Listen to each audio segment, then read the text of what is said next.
Interim President Groves, Interim Provost Colbert, distinguished guests, members of the faculty, members of the graduating class, families, and friends. Welcome to the 2026 commencement exercises of Georgetown University and the ceremony for our Walsh School of Foreign Service, the oldest and the very best school of international affairs in the United States.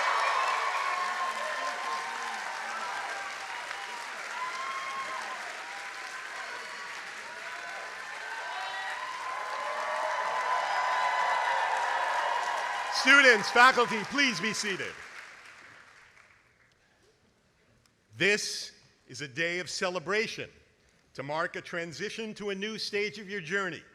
This is a day of gratitude for the family, loved ones, and friends who brought you to this moment. This is a day of inspiration as you reflect on how you intend to fulfill the mission of service that has guided this school and our thousands of impactful alumni around the world for over a century.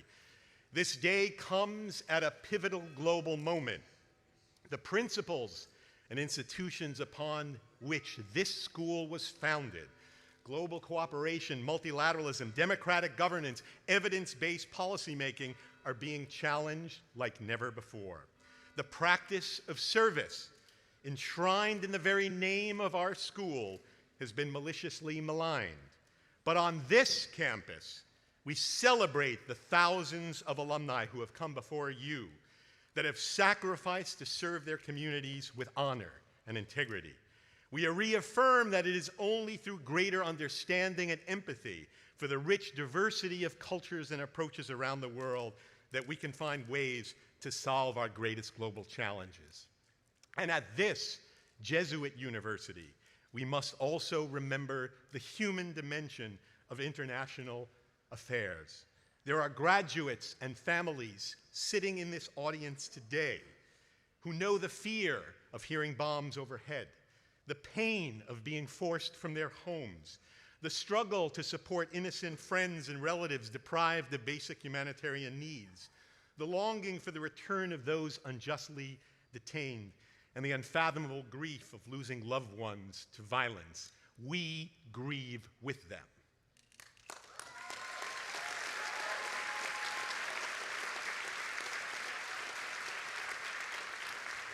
At such a time, it is important to recognize that our task at SFS has always been, in the words of our founder, to foster a great soul, a great heart, and a great mind. Never before have all three been more desperately needed. Your education here was more than amassing knowledge or obtaining a credential. It was about developing the moral compass to address global problems with integrity, purpose, and humanity. I didn't have to tell you that the path you embark on today will not be easy. Many of you have already been impacted. Promised job offers have been rescinded, travel fellowships have been canceled. Some of you have felt compelled to wipe clean your social media feeds for fear of harassment, or buy burner phones to cross borders. But it is clear to me from so many conversations that I have had with you that this generation will not back down.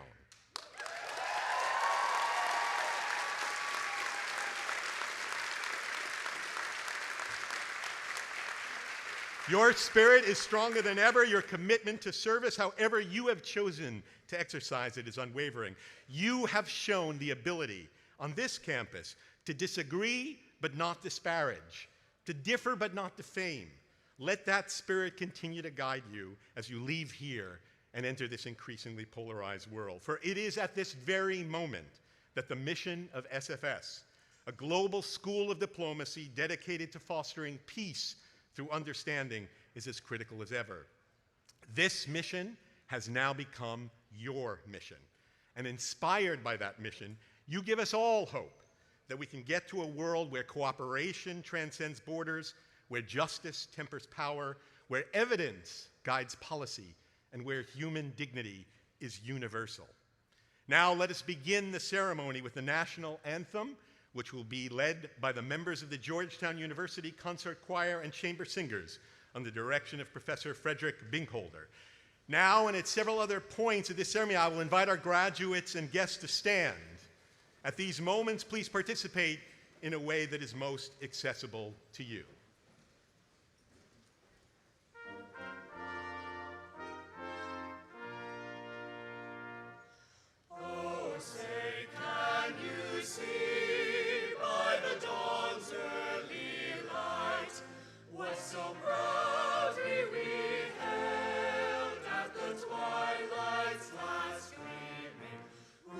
Stripes and bright stars through the perilous fight, o'er the ramparts we watched were so gallantly streaming, and the rockets' red glare, the bombs bursting in air, gave proof through the night that our flag was still there.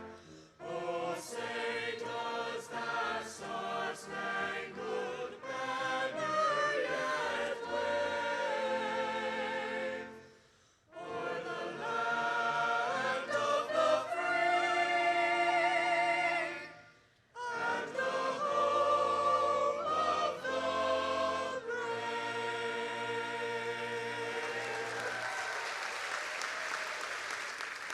Please continue standing. The invocation will now be offered by Teaching Professor Emerita Marilyn McMorrow, the Society of the Sacred Heart of Jesus.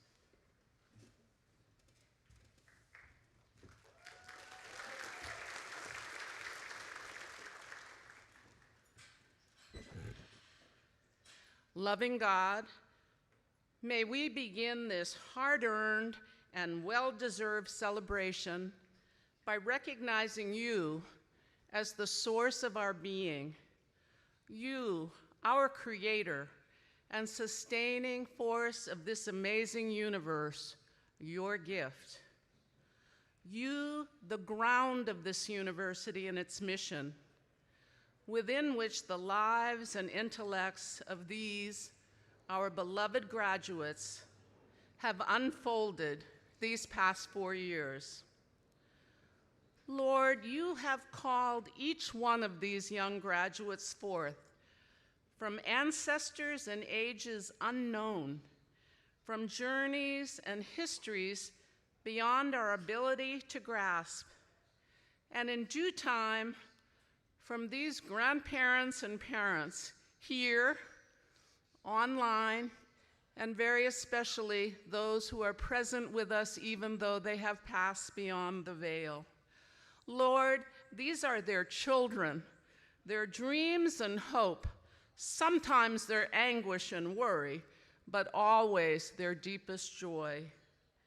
We thank you, God, for provident care from so many that brought each graduate to this day, now to be called by name, to graduate from the Edmund A. Walsh School of Foreign Service at Georgetown University. Bless each one, strengthen each one, hold each one in your sustaining love. You know, each applied to the School of Foreign Service with the desire, sometimes stated, sometimes unspoken lest it sound too idealistic, to make a difference for the better on this earth, our common home. Over 4 years of study, they have come to understand all too well how daunting that work will be.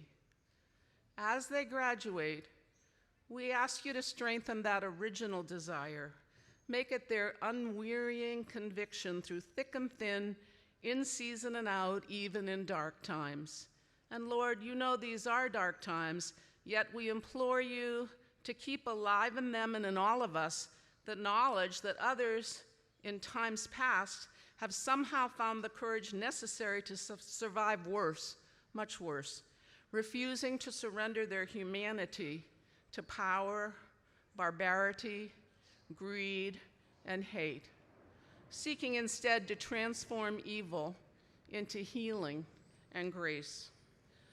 Lord, inspire each one of our graduates to find within the power to detect and reject any cynicism that corrupts the soul. Ground them in the hope they will need to persevere in darkness and confusion, and the courage to face and overcome their fears.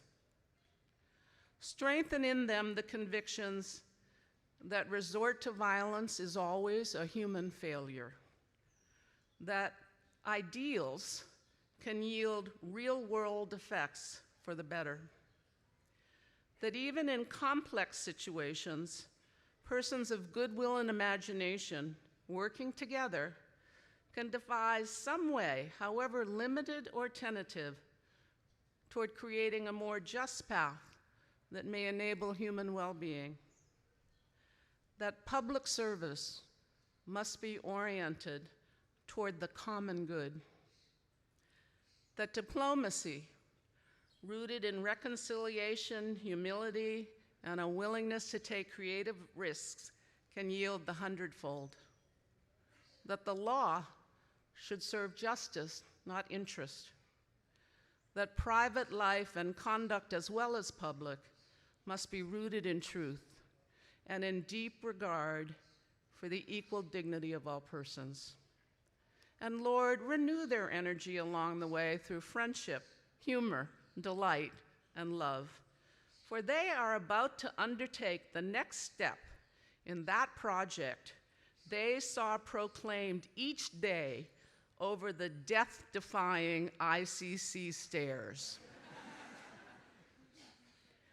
The task before us now, if we would not perish, is to build the earth. Loving God, you have made them for this, and our earth needs them.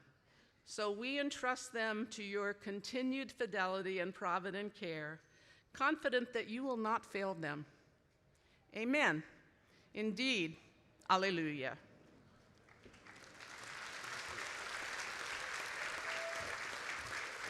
Please be seated. I'd like to invite our university provost, Dr. Soika Diggs-Colbert, to deliver the official welcome. Thank you, Dean Hellman. It is my pleasure to welcome all of you, our graduates and our guests, to this commencement ceremony for the Walsh School of Foreign Service. Many of our guests have traveled great distances to be a part of this celebration. For some of you, this may be your first time on the Hilltop campus, which for over 230 years has educated students to become leaders in service to the nation and the world. By way of welcome, let me tell you a little bit about our campus and our history.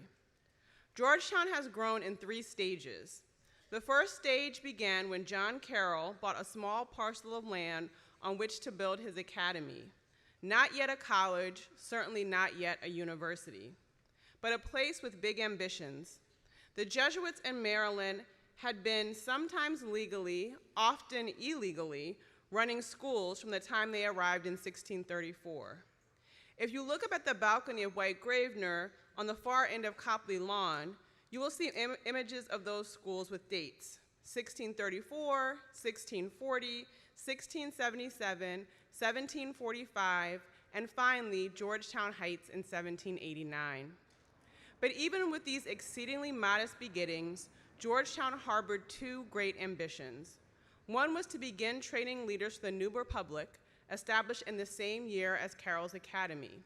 The second was to be a home for every student, irrespective of faith or creed. A bold move at the time, and in some ways, a bold move even now. The second stage began with the building that is behind me, named for the Reverend Patrick Healy, the son of an enslaved mother, who realized in the 1870s that the College of Georgetown could and should become a university. He expanded the curriculum, and most significantly, he introduced the serious laboratory study of science, the mark of a modern learning institution. Gradually, around the original college, other schools emerged: the School of Law, the School of Medicine, the School of Nursing, the School of Foreign Service.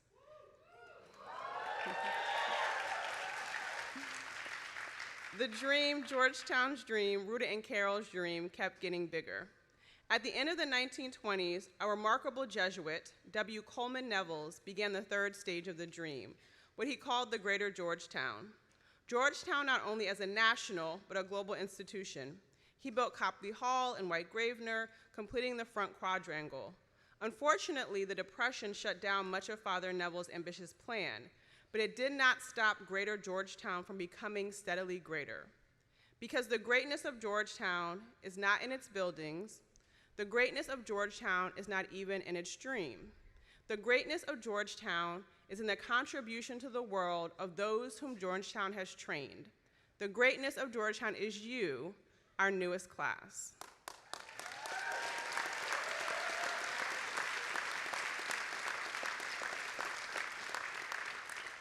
When you come back for reunions in 10, 20, or even hard to imagine 25 years, I can assure you, you will discover an even greater Georgetown. But at that point, you will know that you will have been a crucial part of what made and continues to make that greatness happen. Congratulations, class of 2026. Thank you.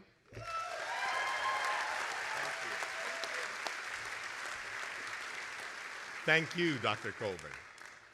Our founder, the Most Reverend John Carroll, first Archbishop of Baltimore and first Catholic bishop in the United States, took legal possession of land on our hilltop in 1789, and we mark that as the founding date. Our first student, the future North Carolina Congressman William Gaston, arrived in 1791, though our first bachelor's degrees were not awarded until 1817. It was in 1815 that, with enrollments passing the 100 mark, the college's president, Father John Grassi of the Society of the Jesus, asked then Congressman Gaston to present a petition for a federal charter, a document that still today sanctions the academic business we do here. Georgetown's charter, the first federal charter in the history of the Republic, has the additional distinction of having been signed by President James Madison, the father of the U.S. Constitution. It is our custom to initiate our academic ceremonies with a reading of that charter, and to do that, I am pleased to introduce Ms. Marie Matson, the Secretary of the University.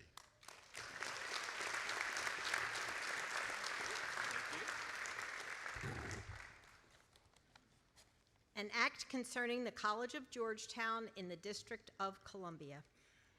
Be it enacted by the Senate and House of Representatives of the United States of America in Congress assembled, that it shall and may be lawful for such persons as now are or from time to time may be the president and directors of the College of Georgetown within the District of Columbia, to admit any of the students belonging to said college or other persons meriting academical honors to any degree in the faculties, arts, sciences, and liberal professions to which persons are usually admitted in other colleges and universities of the United States, and to issue in an appropriate form the diplomas or certificates which may be requisite to testify to the admission of such degree. Signed, Langdon Chivas, Speaker of the House of Representatives, John Gaillard, President pro tempore of the Senate. Approved March 1st, 1815, James Madison, President of the United States.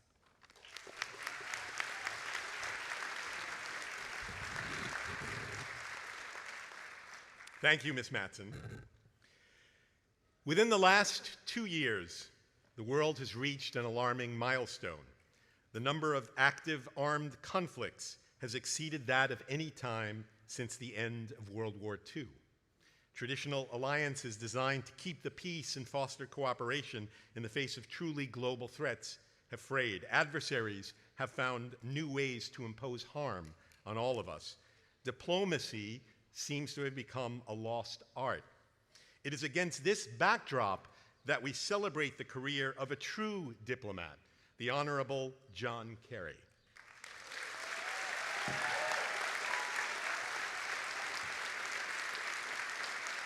John Kerry has dedicated his life to service to his country and his passion for fostering global cooperation in the face of the world's most pressing problems.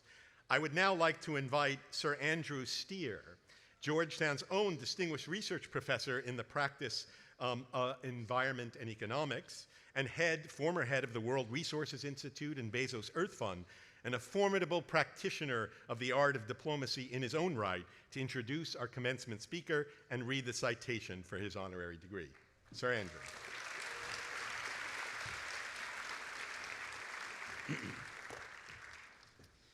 John Forbes Carey is a leader who embodies the values of our Jesuit heritage and the Walsh School of Foreign Service.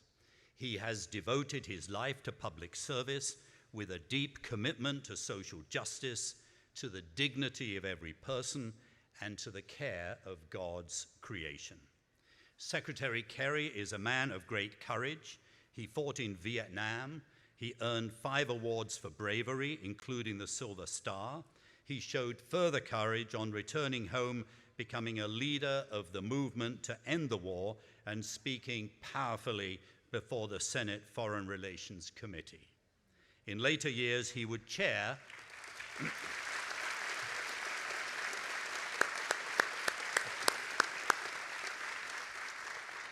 It gets better. In later years, he would chair that same committee, insisting that war must be a last resort only after every avenue of diplomacy has been exhausted. In the Senate between 1985 and 2013, he was among the first political leaders to confront the dangers of climate change. Later, as Secretary of State from 2013 to 2017, and as Special Presidential Envoy for Climate Change between 2021 and 2024, he worked tirelessly to build alliances, including with China, and to forge an agreement owned by all nations. Without John Kerry, there would have been no Paris Agreement.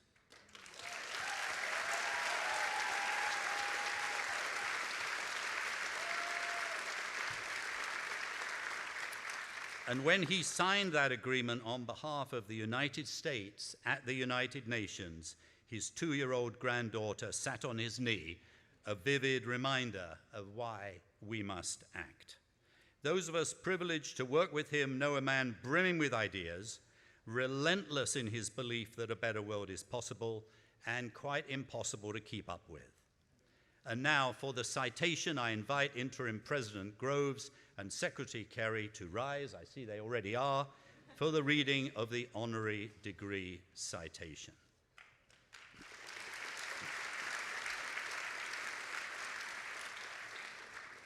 The great Irish poet Seamus Heaney writes this: "History says, don't hope on this side of the grave, but then, once in a lifetime, the longed-for tidal wave of justice can rise up, and hope and history rhyme." John Kerry has sought not once in his lifetime, but with his entire life of dedicated public service, to make hope and history rhyme. And that struggle has in turn given his fellow citizens grounds for hope. Hope not only for a rising tide of justice, but also for the renewal of ethics and compassion in the life of our shared democracy. Values spoken without actions taken, he has said, are merely slogans. The principled actions he had taken have turned hope into history, not only for our nation, but for the planet we share. Pope Leo has described acts of conscience as acts of fidelity to oneself. As an exemplary leader of conscience, John Kerry has shown that fidelity not only to himself, but to the heritage that makes and keeps us free. And so today, Georgetown University, with profound esteem, gratitude, proclaims John Forbes Kerry, 68th Secretary of State of the United States, Doctor of Humane Letters, honoris causa.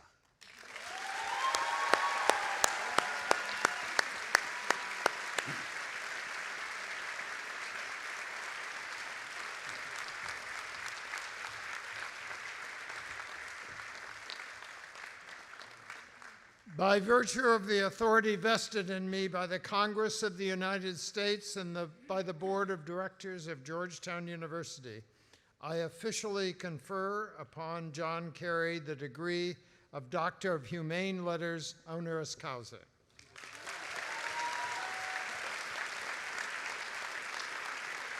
It is now my pleasure to introduce Dr. John Carey, who will offer the commencement address.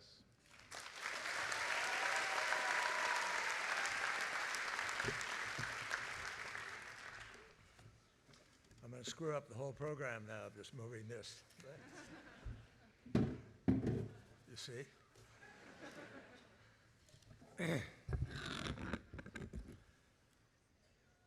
First of all, thank you for this extraordinary honor.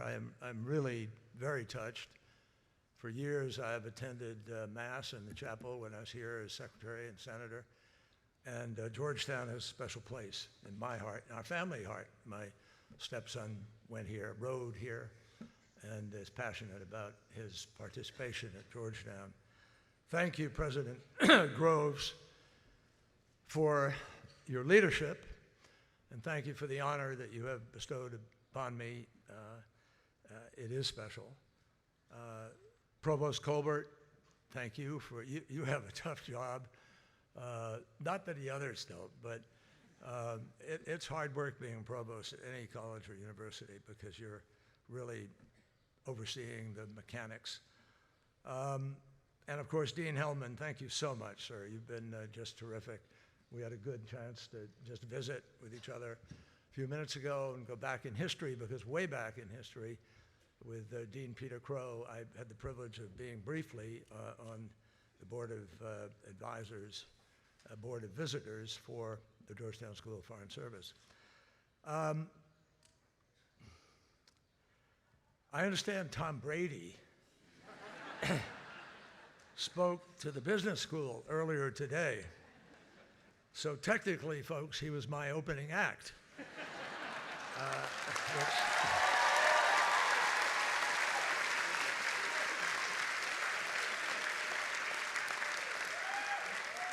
Which feels really appropriate, because between us, we have 7 Super Bowl rings. Of course, you all know Tom's story.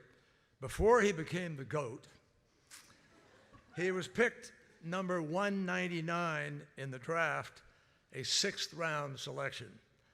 So I felt oddly reassured when Dean Hellman told me that I was your 6th choice for commencement speaker.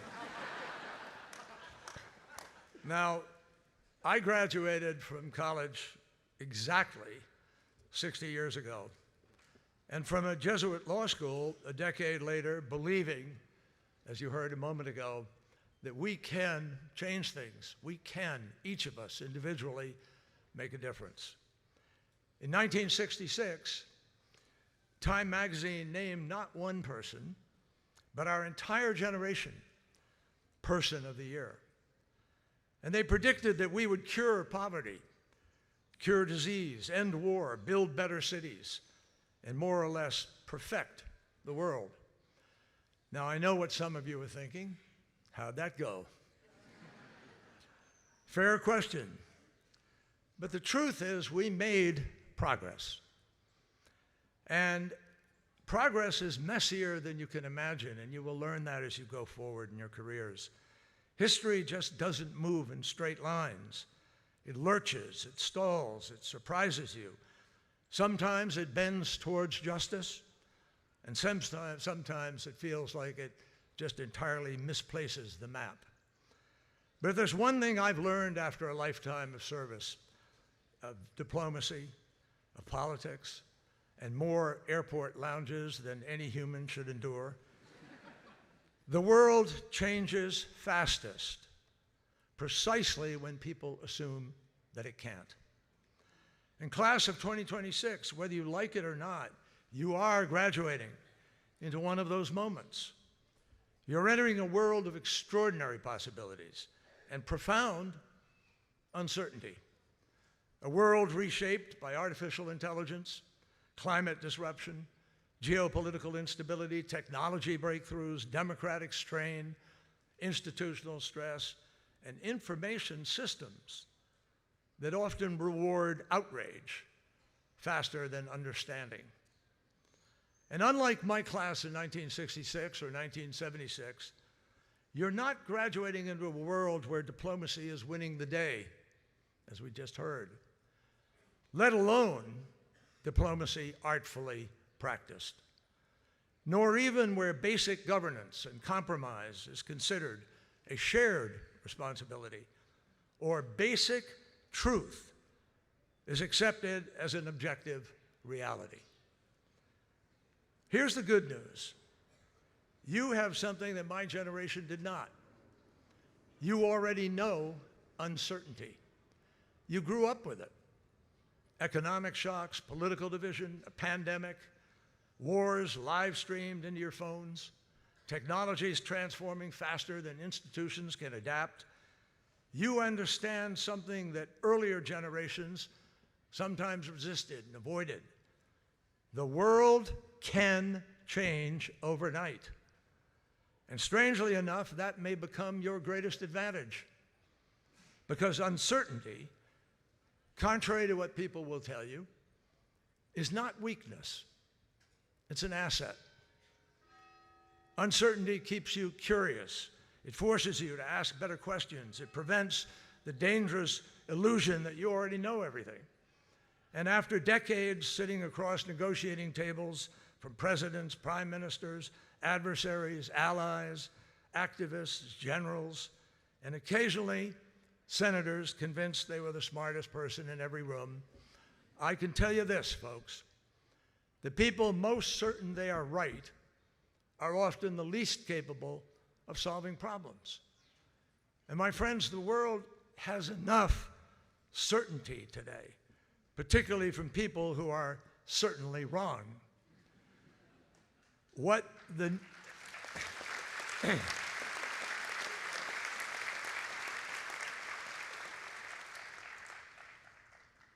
I hope and pray it doesn't sound trite, but what the world needs now is wisdom.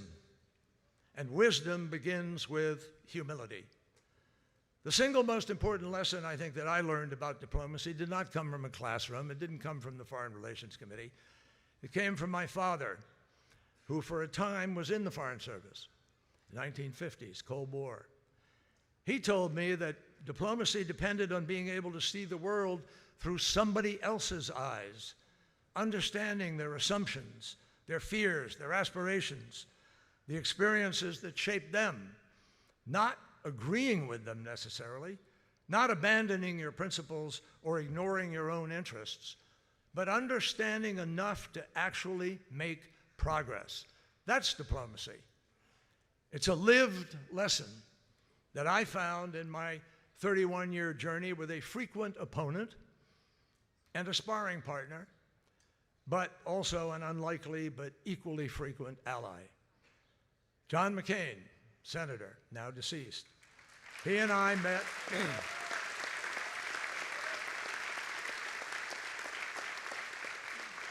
He and I met on the floor of the United States Senate in 1987, the day he was sworn in. I'd been sworn in 2 years earlier.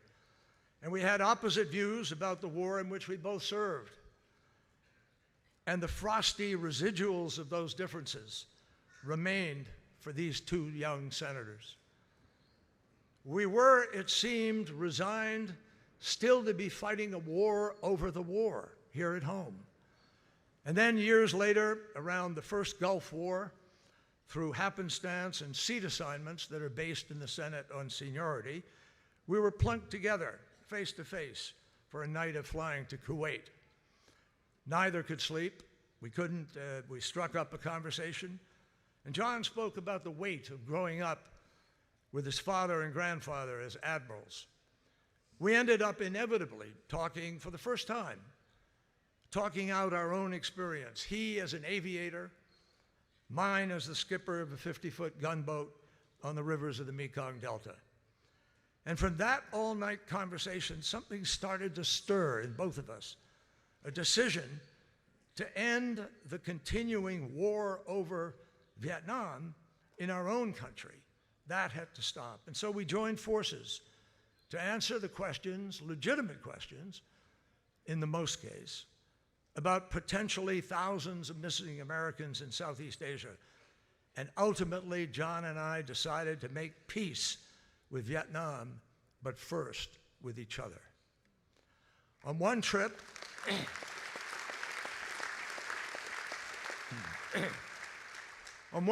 we stood, the two of us, alone, literally in the very prison cell in the Hanoi Hilton in which John spent years of his life. How unlikely it was that this would be the place, the spot, the land on which John McCain and John Kerry literally stood on common ground. The battlefields of Asia, my friends, divided us as young people, but a cause much bigger than ourselves bridged the divide between a POW and a protester, because we knew somehow people have to come together. That lesson matters now more than ever.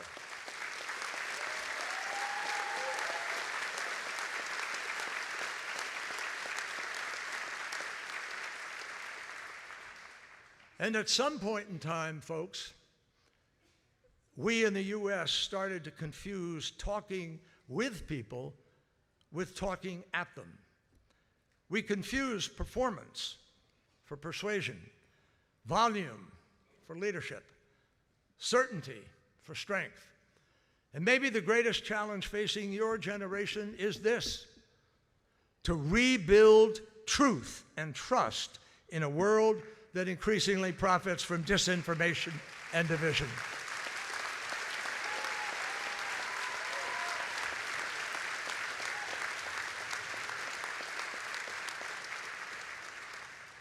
And my friend, that will not happen online alone.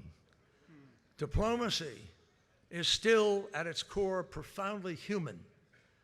It happens face to face, in difficult conversations, in moments when listening matters more than winning.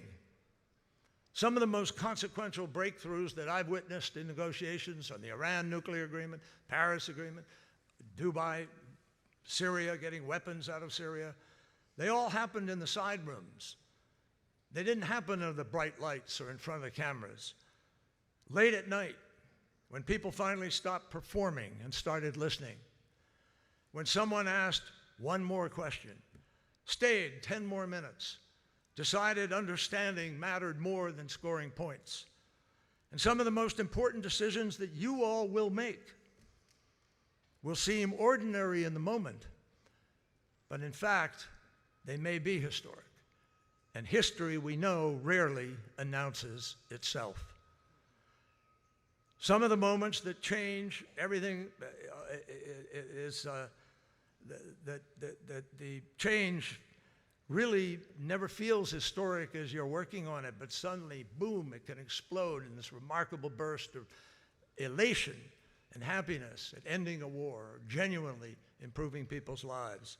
Usually these decisions can be seen and felt as very small.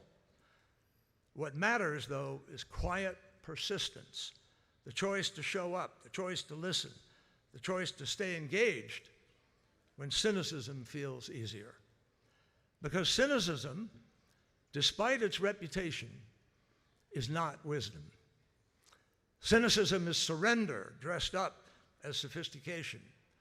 And you do not have the luxury of surrender. None of us do. Not now, not ever. Now.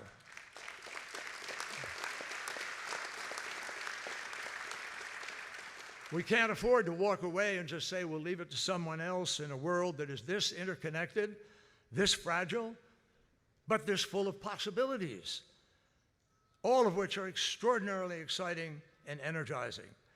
The truth is that the trajectory of human progress is remarkable. My generation didn't achieve everything that Time magazine prognosticated, obviously, but in the 60 years after we graduated, global life expectancy rose from 52 years to more than 73. Extreme poverty fell from over 40% of humanity to under 10%.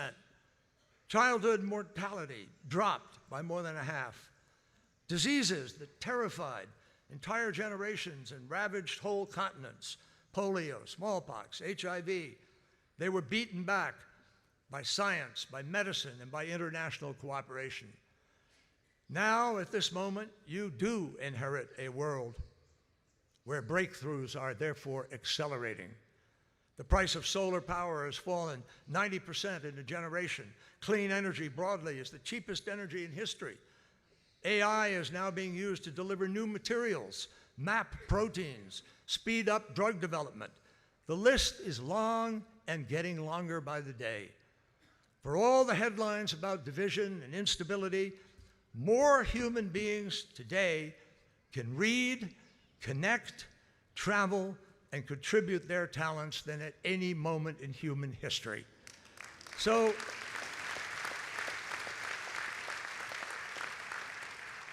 the next 60 years will bring boundless carbon-free industry, cures for cancers and brain diseases, abundant clean water, all through developments in technology. But we have to work together to make those things translate into the lives of people. If you study the long arc carefully, the evidence is overwhelming. When human beings invest in knowledge, science, governance, and cooperation, we solve problems that once looked impossible. And most critical of all, none of our biggest problems are without solutions. Now, not climate change, not conflict, not poverty, not democratic decline, but all of these solutions do require something increasingly rare. People who refuse to give in to the fiction that 2 and 2 somehow equals 5. People committed to truth who understand, as Senator Daniel Patrick Moynihan said, we're all entitled to our own opinion, but no one is entitled to their own facts. Solutions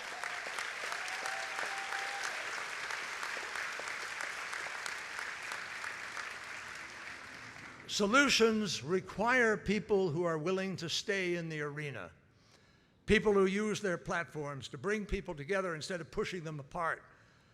There is a line, among many of the great lines, in T.S. Eliot's The Love Song of J. Alfred Prufrock, one of my favorite poems.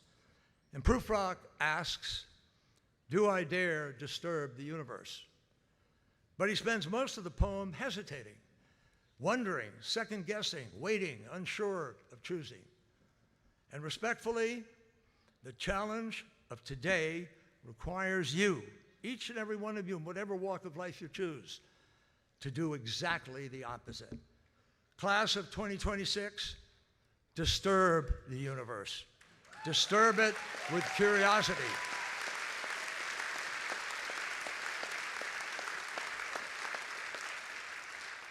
Disturb it with curiosity, disturb it with courage, disturb it by refusing easy cynicism, by demanding truth as everyone's bottom line, by asking better questions, by crossing boundaries that others are afraid to cross, by believing complicated problems are still solvable, and by remembering that progress, however imperfect, has always belonged to the people willing to fight for it. We all know the story, I think we do, from Philadelphia, when late at night after the Constitutional Convention closed, when Benjamin Franklin walked out down the steps of Constitution Hall, and a crowd was out there, and a woman shouted, "Dr. Franklin, what do we have, a monarchy or a republic?" And he answered the crowd, "A republic, if you can keep it." I offer you a small update for 2026. A peaceful world, if you choose to build it. A functioning democracy, if you choose to participate in it. A livable future, if you choose to fight for it. And a more humane century, if enough of you dare, in your own way, to disturb the universe. Class of 2026, congratulations, good luck, and God bless.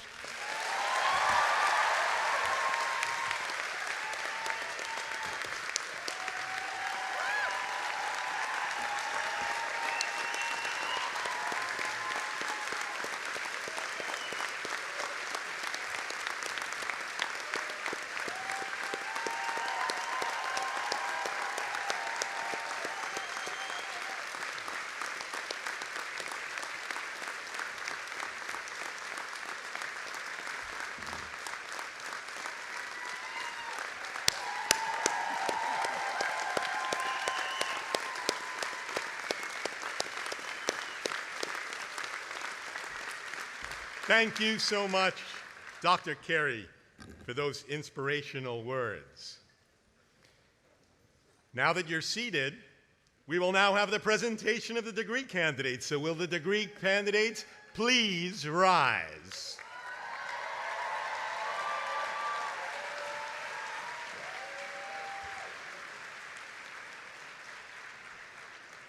Dr. Groves, as Dean of the School of Foreign Service, I have the honor and privilege to present to you the following candidates for the degrees of Bachelor of Science in Foreign Service and Bachelor of Science in Business and Global Affairs. Dr. Elizabeth Grimm, Professor of Teaching in the Security Studies program, and a favorite of our students, will call the names of the candidates, many of whom she still remembers. Degree candidates, please be seated. At the direction of the ushers, the degree candidates will now come forward by rows to receive their diploma translations from Dean Hellman, assisted by Mr. Nathan Slusher, and then will be hooded by Deans Shauna Julia, Deans Jeanette Lorenz, Dean Anthony Parati, Dean Polly Roby, Dean Annette Russell, and Dean Anna Steinhelper. The first students to be called on stage are the 4 2026 class marshals, and then the members of the graduating class will be called in alphabetical order of names for each degree. Please hold your applause until everyone has been recognized.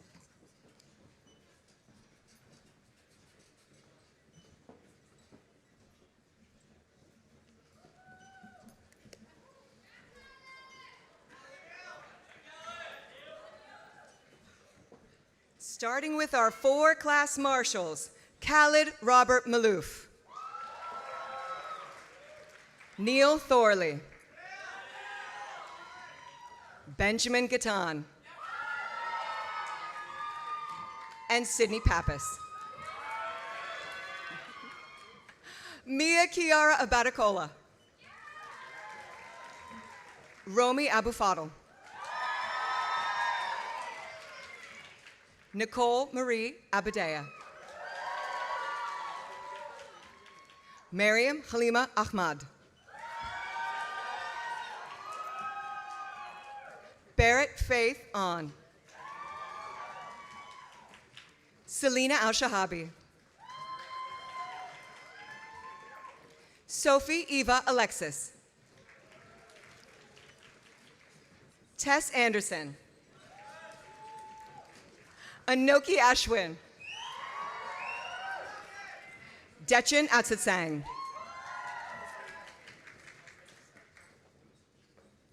Ainsley Atwood, Martina Osehau, Benjamin Theodore Auerbach, Peyton Austin, Maha Azam, Lucien Bacon, Samuel Bailey, Daly Deal Baker, Anjan Balakrishnan, Evelyn Page Baldwin, Josephine Ann Balistreri, Eric Sunjung Bang, Theodora Sedgwick Barassi, Kayla Janelle Barnes, Dylan Malloy Becker,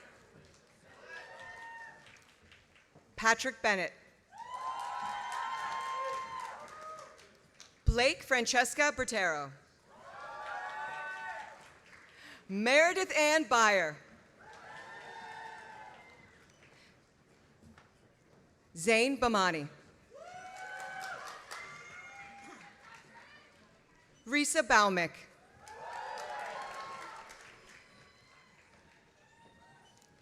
Elizabeth Binford Ross,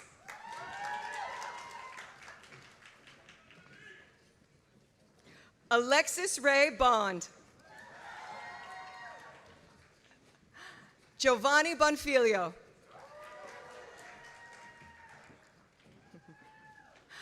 Will Baker Borvik. Doa Ipek Boskort. Ronnie Mahadikar Brady. Joshua Clark Brammer. Anna Brennickmeyer.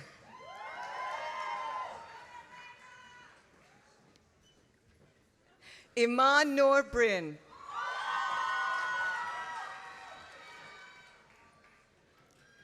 Anna Broderick.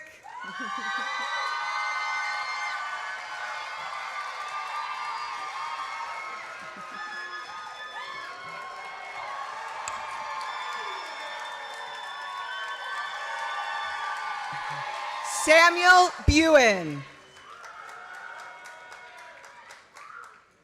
Shritanvi Kasula Balusu. Rachel Ann Calderoni. Jacob Callahan.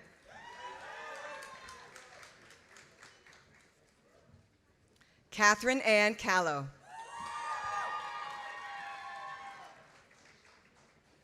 Antonio Benevento Cardoso. Natalie Cartwright.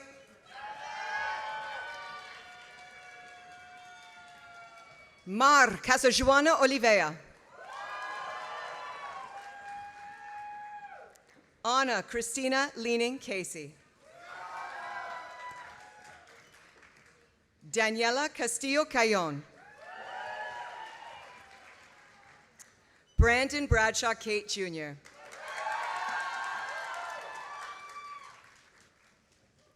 Benny Chang.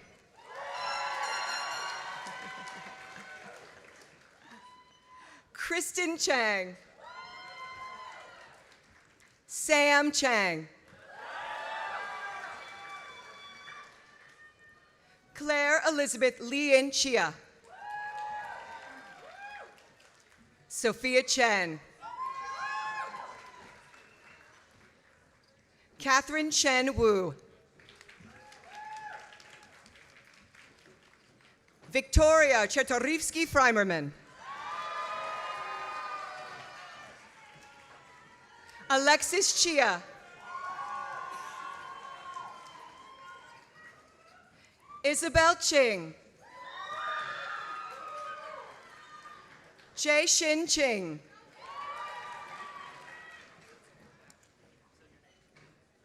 Moira Merritt Christ. Ali Chung. Raghav Chutani. Patrick Clapsaddle. Thomas Clausen.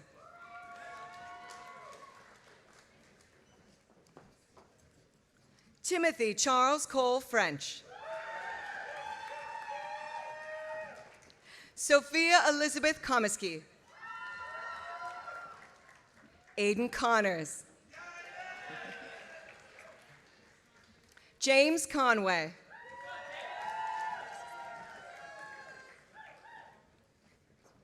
Connolly Josephine Cowan.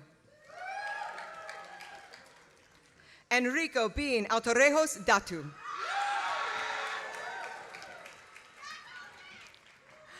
Beatriz May Lynn Juliana Diaristigui Gonzalo.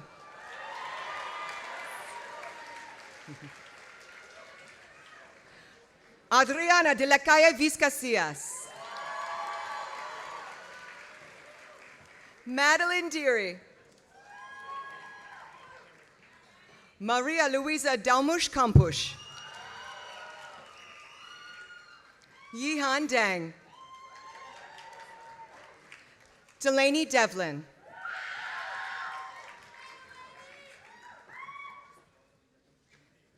Dia Dundapani. Kaylee Bryn Dickinson. Ana Coelho Francesca do Rosario. Jessica Dong. Yamini Danish Dongre. William Doran. Raven Duquesne. Maria Sophia Dyer. McKaylee Charlotte Dim.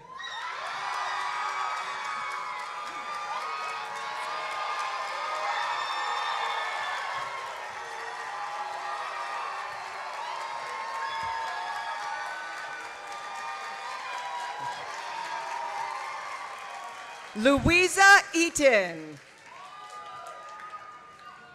Kriti Idala. Madeline Ehlenbach.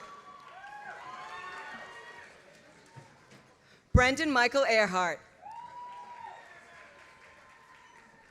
Lindsay Eisman. Ula Ekmachich. Eve Elias Stoll. Sophia Shion Epley. Madeline Erickson.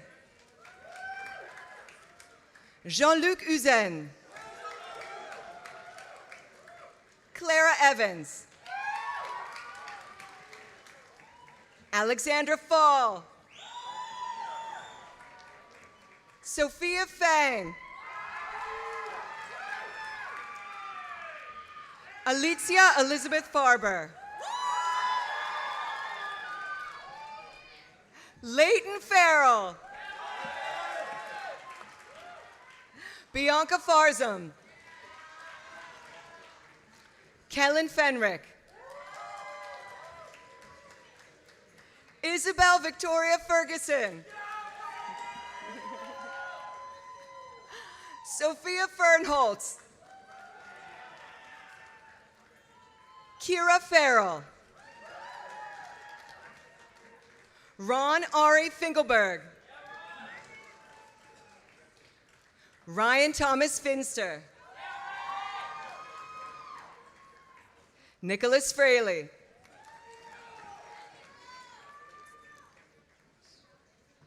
Sydney Haley Freed.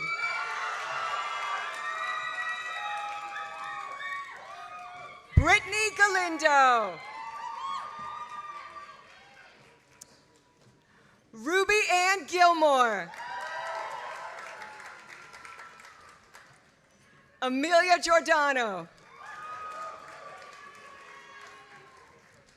Ava Goethals.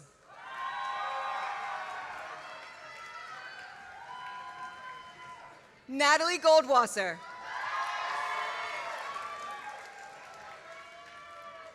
Michael David Gordon.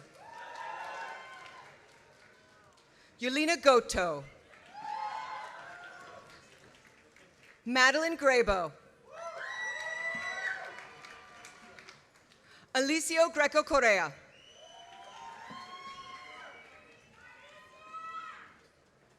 Daniel Grausheimer.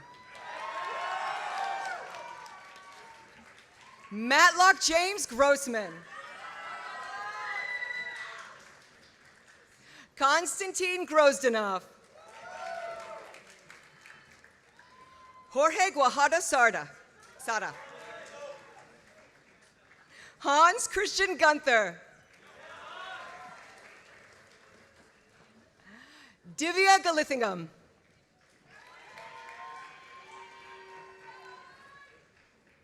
Jiha Hao. Rachel Beth Gervich.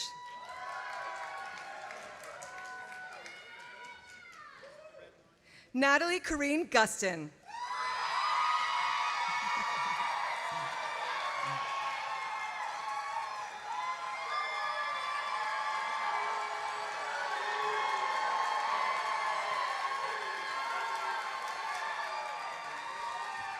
Megan Kathleen Hall.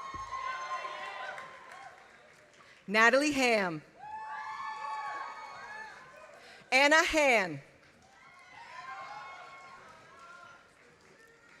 Chung-Yu Parker Han.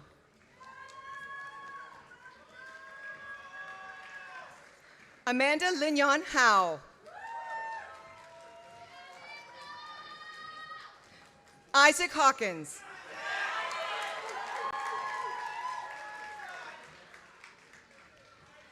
Allison Joelle Hemsher. Anna Hemler. Connor Henry.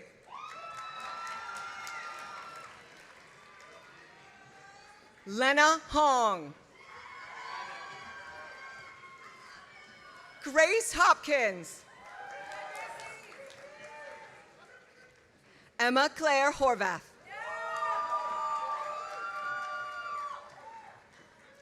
Austin Huang. Caroline Hukin. Zina Imam. Nicole Ariza. Matilda Shattuck Jakes. Sylvia Claire Johnson. Markandeya Karthik.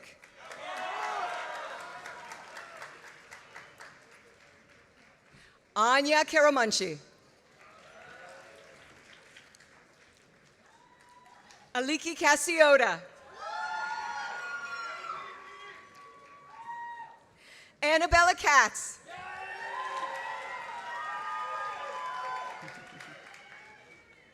Satvik Kaul.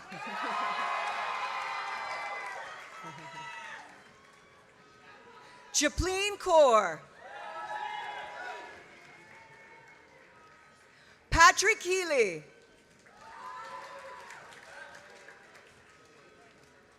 Madeline Kelly. Rania Jawad Khan. Yassine Khan.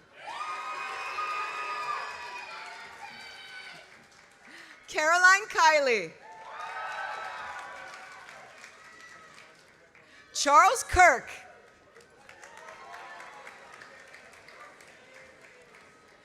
Lindsay Schuyler Knight. Catherine Koss. Sagar Cole. Oilha Kovac. Shreya Krishna. Yugo Kuga. Gautami Kande. Adam John Kurzweil. Holden Lamberson. Han June Ryan Lee. Jayla Jace Lewis. Andrea Lee. Chenyuen Terry Lee. Christy Lee. Eugene Lim. Henry Liu. Xiao Chen Liu. Judy Liu. Ziyi Zoe Liu. Margaret Rose Lober. Rosario Tegan Long. Mia Victoria Licio Lasius. Cynthia Yue Liu. Sophia Liu. Andrea Lua. Kingwell Ma. Gretchen McLean. Vaipavi Mahajan. Charles Ignatius Major. Anna Veronica Chai Maloney. Anmo Malvia. Benjamin Theo Allen Mannins. Audrey Elizabeth Martin. Olivia Martin Johnson.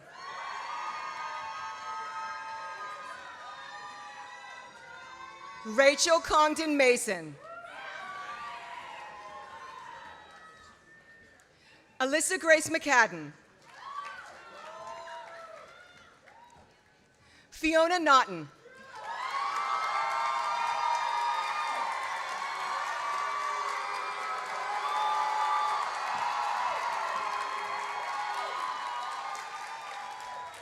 Harrison Thomas McCarty.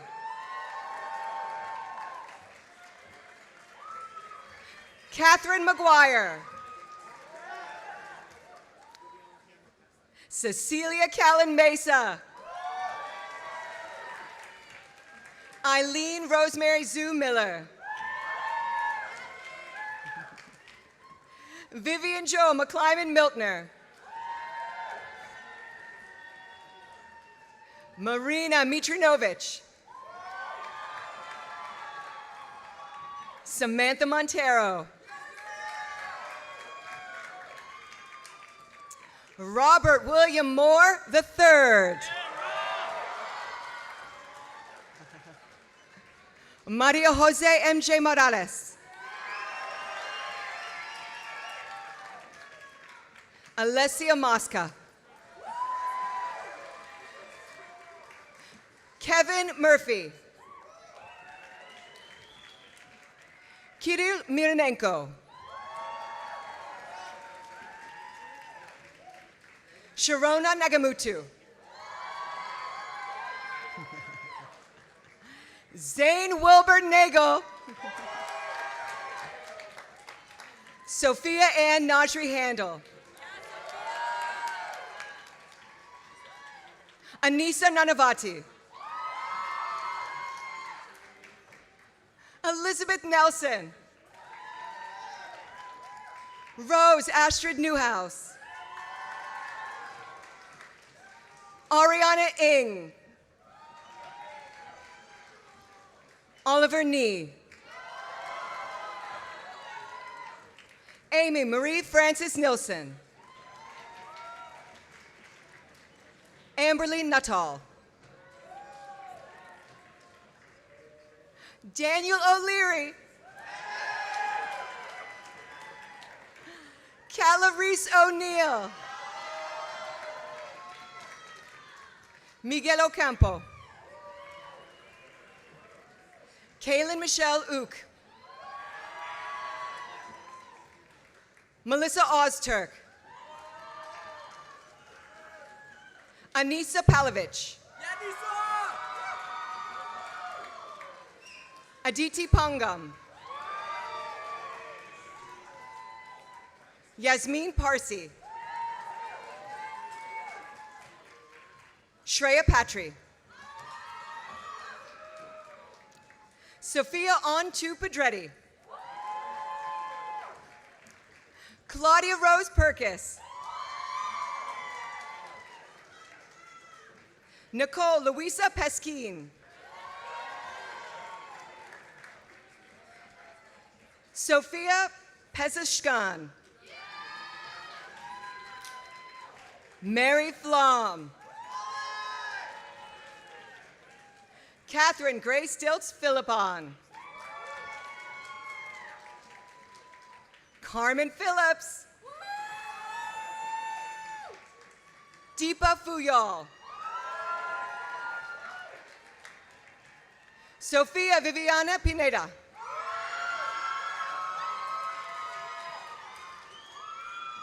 Mariana Piątkowska. Kevin Pereno.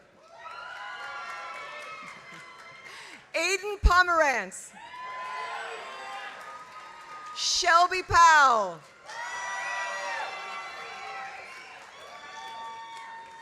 Eleanor Cutler Power.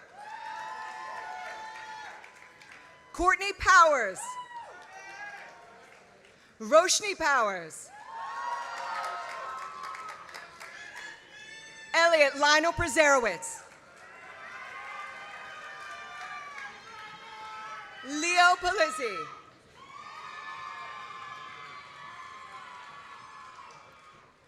Zhangqi Qian. Bless you. Anika Serena Rahman. Anjali Ramesh. Isha Rao. Ryan Remy.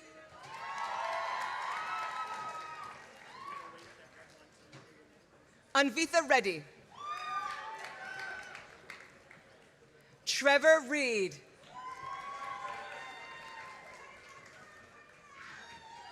Luisa Gedges Hago. Olga Rocio Rivas. Elena Isla Rivero. Alexander Romero. Sophia Rausch.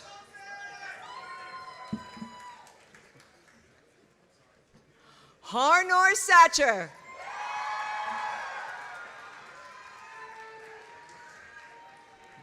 Mario Sainz Aragon. Federico Sainz Dalla Maza.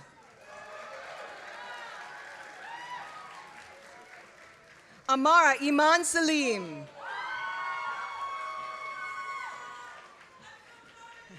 Zachary Samuel. Benjamin Sayers. Catherine Schweikert. John Schweniger. Sophia Safarudis. Dhruv Shah.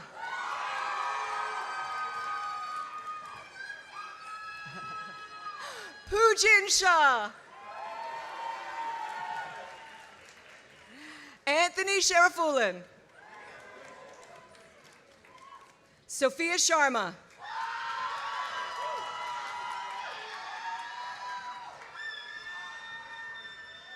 Madura Schembecker. Sarah Grace Sheridan. Federico Silvani.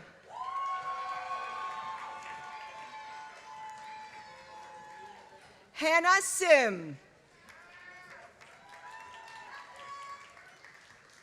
Connor Simon.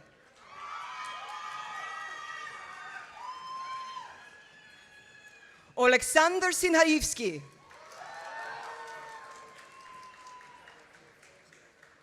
Irini Olandra Georgiou Skevofilax. Nina Ellen Squares.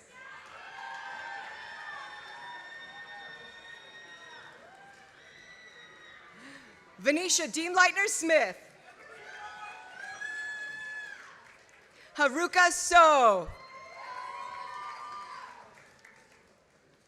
Andy Shu Sophia.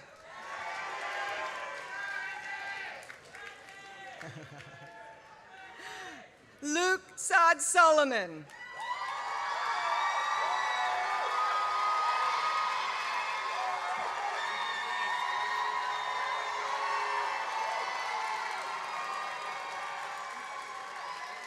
Faith Elizabeth Spector. Christopher Ian Stearns. Evie Arsha Jenny Steele. William Brady Stoffregen. Janae Sturdivant. Alexia Suarez Carula. Akshat Subramanian. Peter Suchsdorf.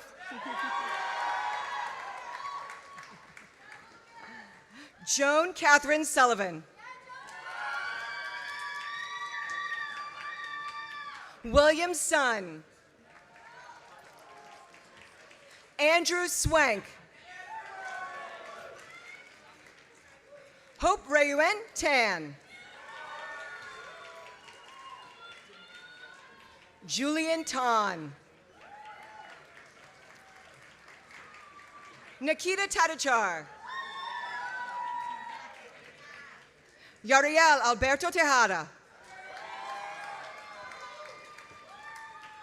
Isabella Terry. Sydney Thompson. Megan Tinney. Ezra Tinsky. Tetiana Tikachenko.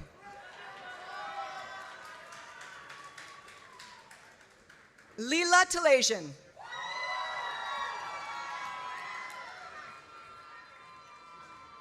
Daniel Enrique Tomas. Maxwell James Tomaszek. Zonqua Tran. Christina Tutino. Chloe Uranker. Surya Veer Vedyanathan. Robert Valero. Tyler Van Andel. Jordan Van Slingerland. Veronica Beatriz Varela Pascual.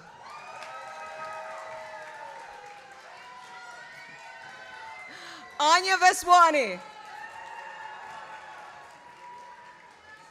Annika Saravidin.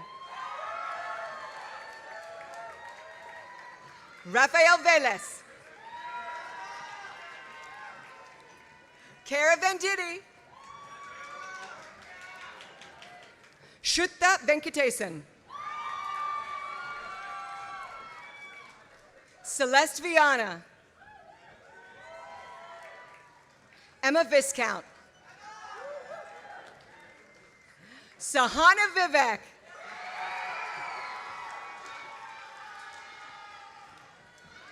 Claire Survey Vogel.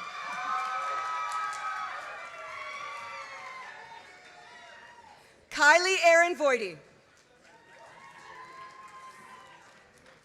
Shivali Vora. Isabel Wagner.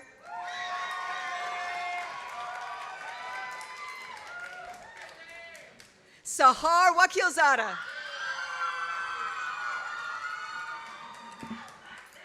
Josie Kent Walden. Ellen Wall. Norman Wong. Wendy Wong. Wong Se-chin. Anya Warrior. Joy Wei. Carolina Los Martins Wesley. Jackson Willis. Evelyn Christina Radu. Michael Christopher Walsh. Sophia Josephine Wolinski. Robert Woolchen. Andrew Wong. Venus Wargelo. Sherry Wu. Amber Xie. Anna Xie. Manda Xie. Emily Yoonju Yang. Miranda Urowski. Jasmine Yazid. Kayla Yu. Ava Zabelski. Isabella Zeitlin. Ava Chung. Rachel Hanjua Zhang.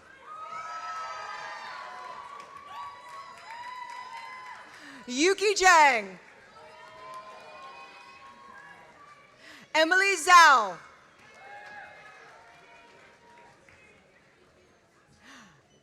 Selma Zuader.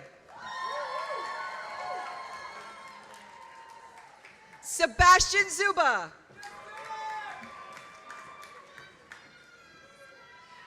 And Forrest Zuberi.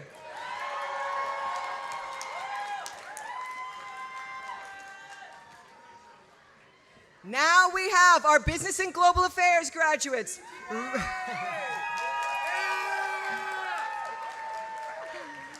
Ria Banerjee.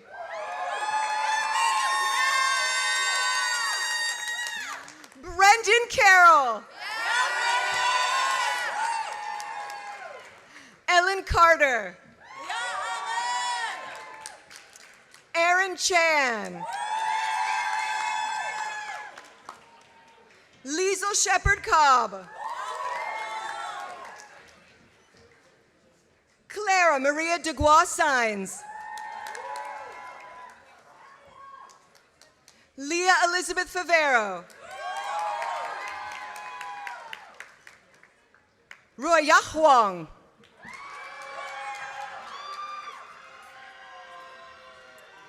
Killian Hughes. Hamza Hussein. Shamita Kupala. Amy Lee. Sharon Livingstone. Una Mekic. Frederick Mwanza. Tina Talasoki. Carolyn Wong.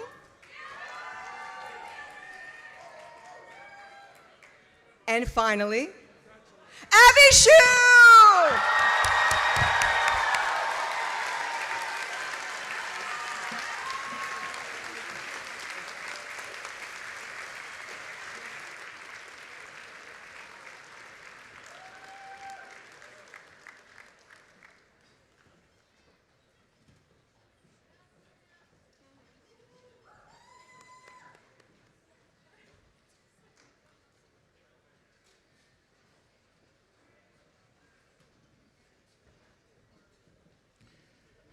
Will all the degree candidates please rise?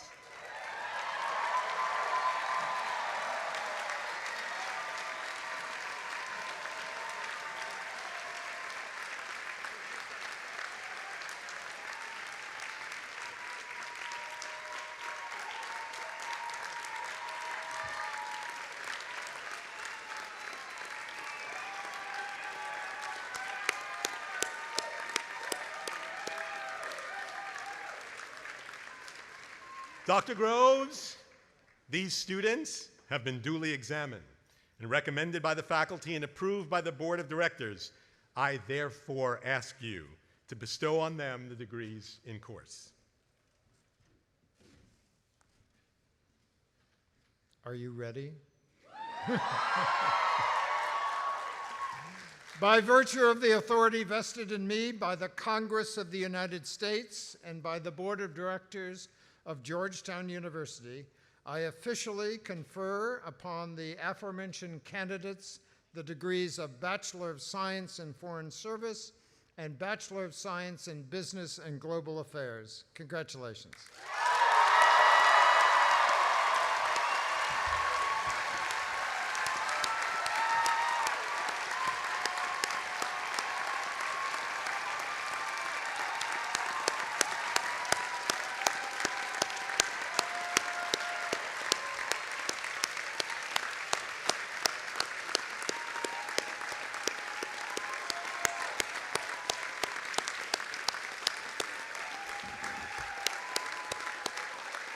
Please be seated.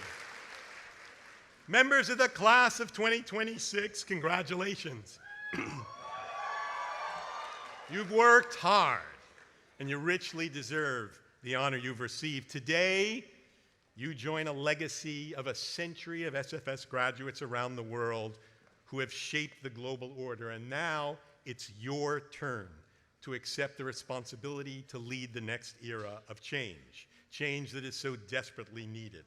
All of us at SFS here are confident that you are up to the challenge, but none of you have managed to get to this place on your own.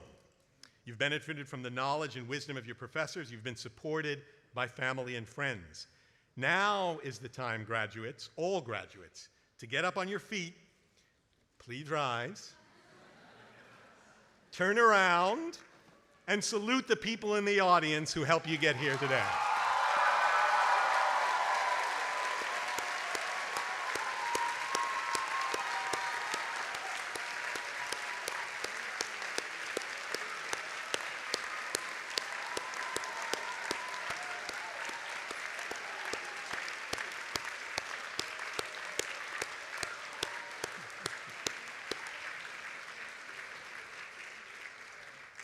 And could you please turn back to the stage and salute the faculty and staff who guided you through SFS.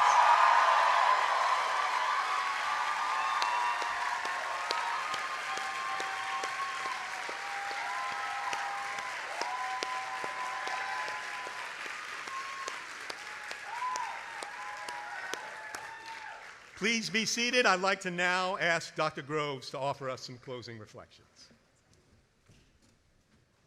We're almost finished. So good evening. I am honored to share these moments with you, with the families and friends and caretakers. I want to start with a special word of thanks for our commencement speaker, Secretary Carey.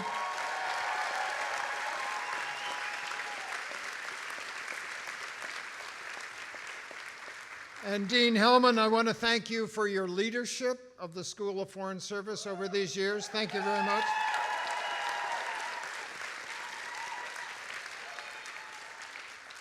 So what we've just gone through is a tradition that goes back mainly 2 centuries.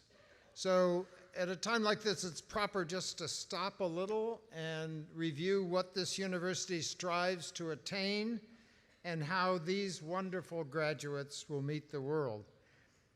You know that Georgetown began when our nation began in 1789, and in a real way, we sort of grew up with the country. We've been deeply attentive for that reason for the civic dimensions of our mission. Healy Hall, this iconic structure behind me, doesn't face the river, a picturesque presence. It faces the seat of our national government to signify the attention we pay to serving the nation. This perspective we call people for others here. And this principle has guided generations of Georgetown graduates. At Georgetown, we will continue to honor those who devote significant portions of their lives to public service. We won't stop doing that. The world needs us right now as we look across the globe, we see a world divided by polarization, conflict, violence, destruction. And further, in this country, the federal and state governments are redefining their relationship to higher education. In some cases, they are dictating curricular content. I want you as new alums to know that as a Catholic and Jesuit university, Georgetown will vigorously defend its right to determine what we teach, how we teach, whom we teach, and who teaches.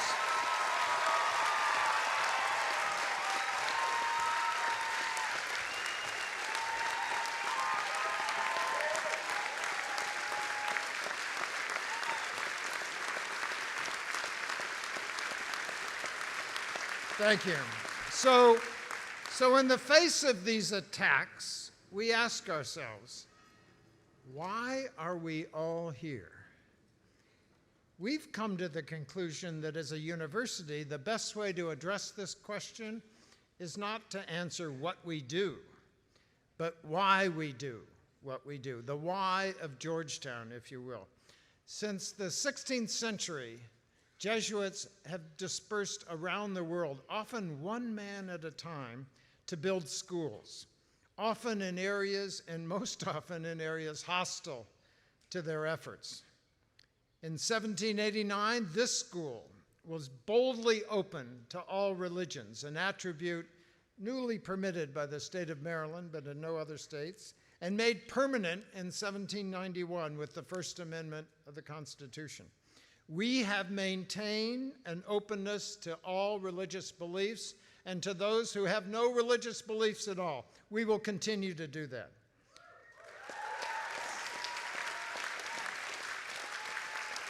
So for some decades, the Catholic Church has asked the Jesuits to lead a special effort, interreligious dialogue that brings together groups with different faiths, different beliefs. And the Jesuits believe that when we encounter those from different faiths, cultures, and ideas, we come to know ourselves better and thereby become closer to God. Their work serves the greater glory of God and the welfare of humankind. And so it makes a lot of sense if you read our mission statement. There's a sentence in there that says, serious and sustained dialogue among people of different faiths, cultures, and ideas promotes intellectual, ethical, and spiritual understanding. When we're good, that's what we do here. So we aspire to immerse ourselves in different beliefs, different ways of thinking and approaching the world and each other. Thought diversity in modern parlance. We believe that every person we encounter who's different from us is a gift to us, a way to learn something new. And we treasure that because we believe that interaction with others can enrich both our own life and others. So the why of Georgetown demands that we are devoted to free speech on this campus. We need free speech. We need to hear the voices of those other folks. So hence, Georgetown doesn't discourage or disinvite speakers with controversial views. How else could we learn new ways of thinking about the world?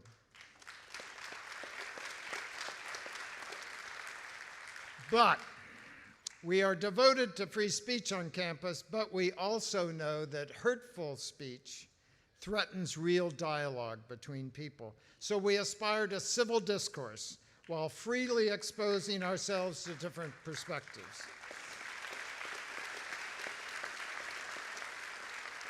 At a university, discourse is about ideas. We strive to separate attention to ideas from the people espousing those ideas. In Jesuit fashion, we assume that others are acting with goodwill, and we focus on a joint collaborative search for understanding. So the why of Georgetown, as Dr. Carey reminded us, the why of Georgetown demands that we train ourselves to listen, really listen to what others are saying. And some in this environment might think it's just a cacophony of different views. But here, we find harmony in the diversity of ideas presented. In music, as you know, harmony requires different parts, distinct voices coming together. If everything were the same, we'd have uniformity, not harmony. So in our classrooms, we attempt to learn not by clinging to what we think we already know, but by holding it in deliberate tension with new information, new perspectives. We have to allow our beliefs to be tested, stretched, and refined. So by incorporating the why of Georgetown in their lives, Georgetown graduates have led in every sector of society. They are kings, prime ministers, elected government leaders, diplomats, famous playwrights and actors, novelists, scientists, CEOs, spiritual leaders, and managers of soup kitchens. You, our current newest graduates, now join this group. You join a world that needs everything you've been taught here: critical thinking, problem solving, working across differences, communication skills, a commitment to continuously learning from others, a philosophy of care, and we need you. To the parents and families and caregivers, we thank you. We thank you for entrusting your student to us for a few years in our care. You know now, hopefully, that On the Hilltop formation goes beyond academic achievement. It is the shaping of character. And during their time here, your students have grown in knowledge. They've begun to address the central questions that each human must answer for themselves. They've grown in understanding of their authentic self. They've honed critical thinking and writing capacities, and hopefully discovered a set of values that will become, for them, make them an empathetic, giving, and courageous participant in our world. We have seen that in your students, and we hope you've seen it too. To our new graduates,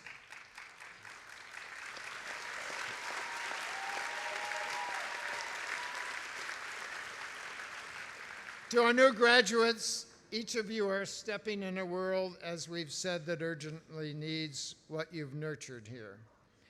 The world needs your humility to keep learning, your care for others. It needs your courage to lead. Now, you should know something. We are very, very proud of you.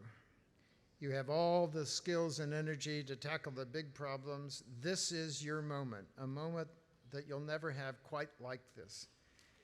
We are thankful to you for sharing part of your life journey with us in these years.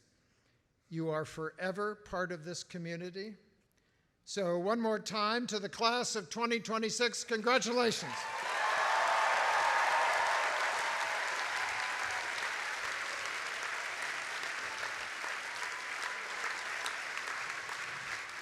Thank you, Dr. Groves. Can you please stand for the singing of the alma mater, which is located in the back of your commencement program book.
Please remain standing for the benediction, which, in a break from tradition, will be offered by not one, but two esteemed spiritual leaders from Georgetown's mission and ministry, Rabbi Ilana Zeitman, Director for Jewish Life, and Imam Yahya Hendi, Director for Muslim Life.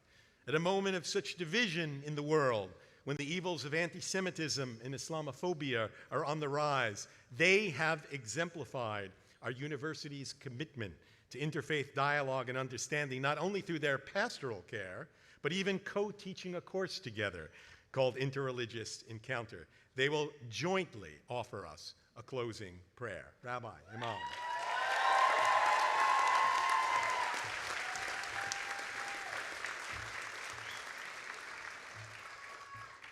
Baruch haba b'shem Adonai. بسم الله الرحمن الرحيم.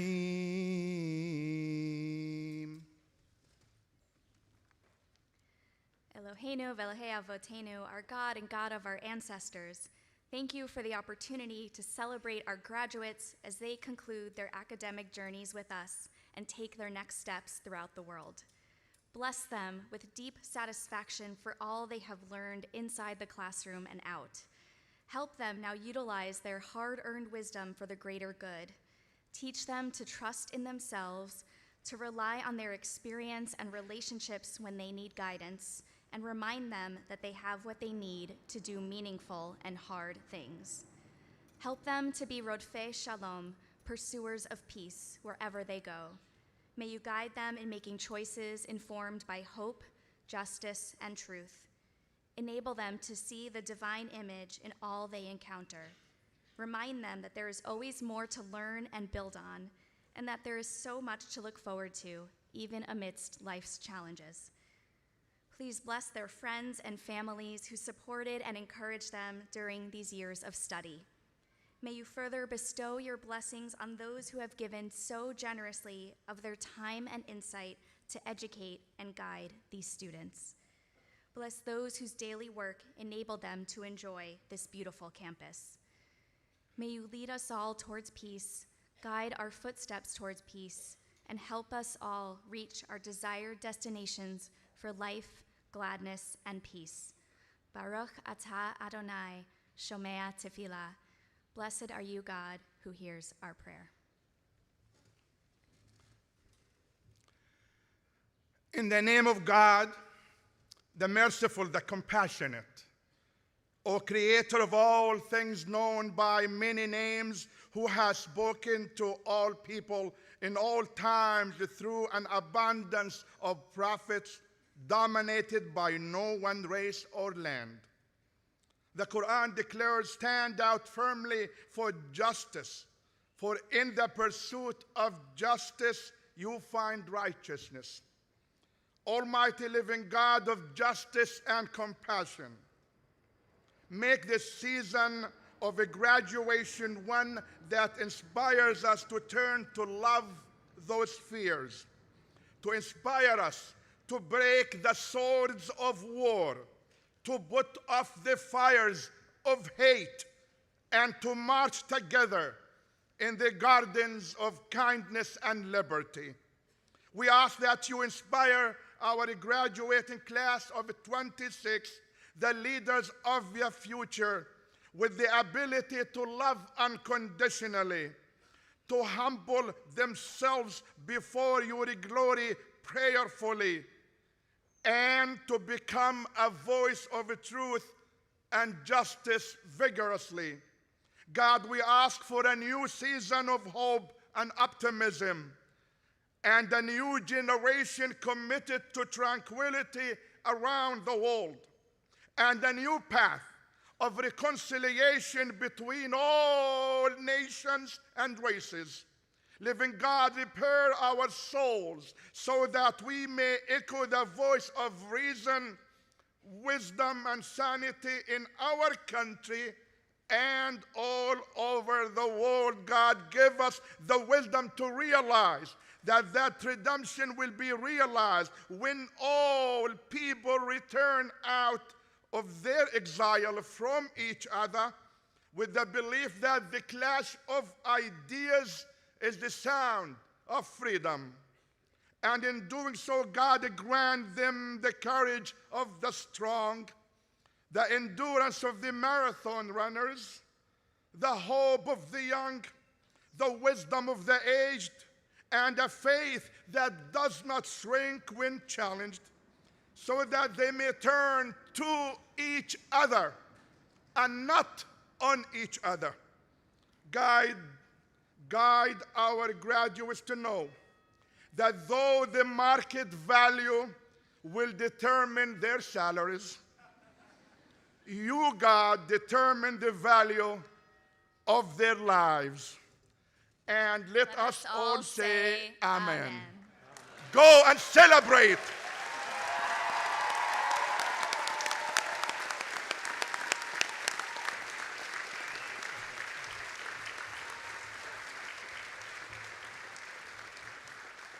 Thank you so much, Rabbi, Imam. Let us finally thank all of the hard-working Georgetown staff, custodial staff, groundskeepers, and others who keep this campus, who've worked so many hours to facilitate these commencement exercises.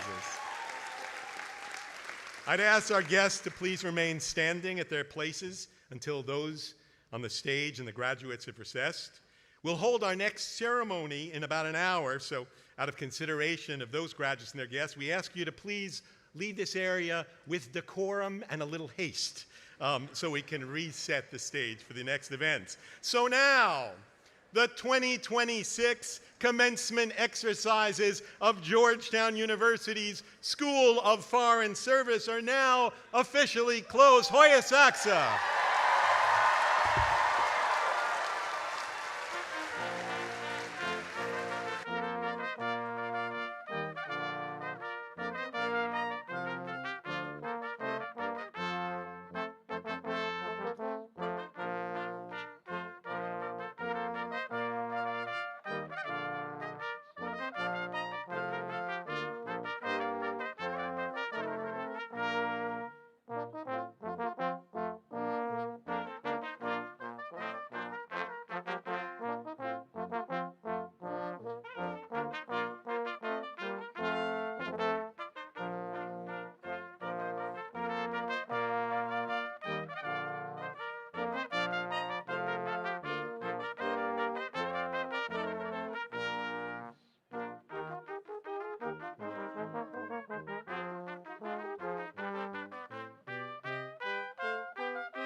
I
got 10 minutes, right?